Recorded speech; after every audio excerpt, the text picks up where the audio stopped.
City સંદેશ ન્યૂઝમાં આપનું સ્વાગત છે। ડીસા પ્રગતિ યુવક મંડળ અને મહિલા મંડળ દ્વારા એક દિવસીય પ્રવાસનું આયોજન કરાયું।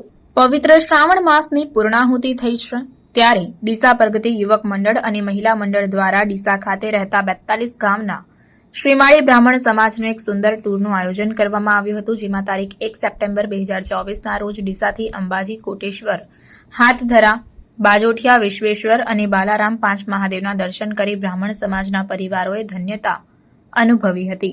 આખા ટૂર દરમિયાન મોજ મસ્તી અને ભક્તિમય વાતાવરણ સાથે ધૂન અને ભગવાનના નામના જયકારા બોલાવવામાં આવ્યા હતા।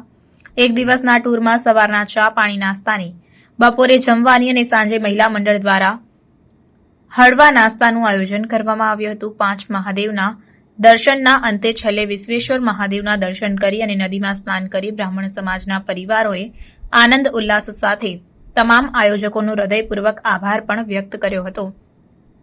આ સમગ્ર આયોજનમાં ડીસા પ્રગતિ યુવક મંડળના પ્રમુખ ભરતભાઈ ત્રિવેદી, ઉપપ્રમુખ શૈલેષભાઈ ત્રિવેદી, મહામંત્રી કમલેશભાઈ ત્રિવેદી, ખજાનચી દિલીપભાઈ ઓઝા તેમજ સમાજના અન્ય આગેવાનો, મહિલા મંડળના સભ્યો તેમજ કિરણબેન ત્રિવેદી, પીનલબેન ત્રિવેદી, પ્રજ્ઞાબેન ત્રિવેદી, રમીલાબેન પુરોહિત, ઉષાબેન ત્રિવેદી, નયનાબેન દવે તેમજ અન્ય સભ્યો ખૂબ જ સુંદર રીતે જહેમત ઉઠાવી પ્રવાસને આનંદમય બનાવવાનો સંપૂર્ણ પ્રયાસ કર્યો હતો।